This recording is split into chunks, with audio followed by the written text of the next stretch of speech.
Simon & Schuster Australia presents The Causes of War, From 1700 to Today by Geoffrey Blainey. narrated by Steve Shanahan.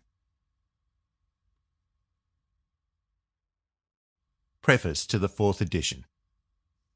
I began the research for this book in the late 1960s when I was the Professor of Economic History at the University of Melbourne.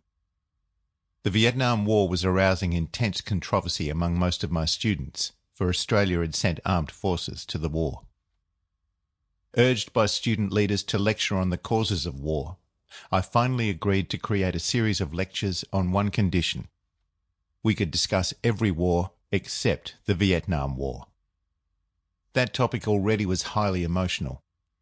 Instead, I would try to investigate scores of past international wars and see what causes they had in common.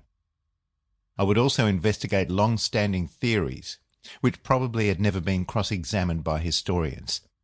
This book was the result. Soon I thought, and still do, that any valid explanation of war should be closely related to an explanation of peace. So this book says much about peace.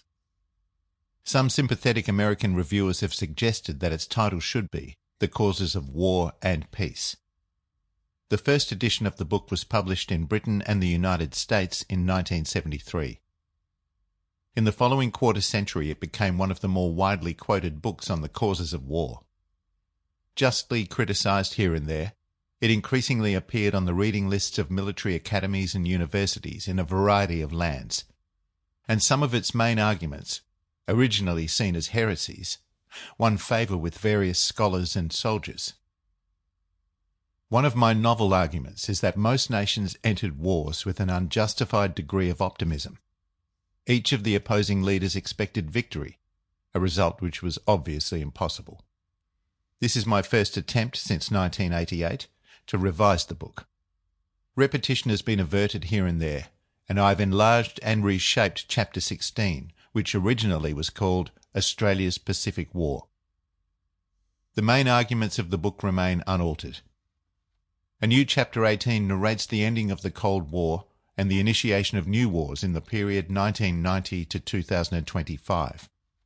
For those recent wars, it is not easy to determine with certainty what was in the minds of the leaders who made the decision to make war and later to negotiate a pause or a peace. Vital records have not yet been released, especially from undemocratic nations. In Chapter 19, problems in understanding war and peace are examined afresh. New questions are asked, new theories considered. Since about 1990, Sample complete. Ready to continue?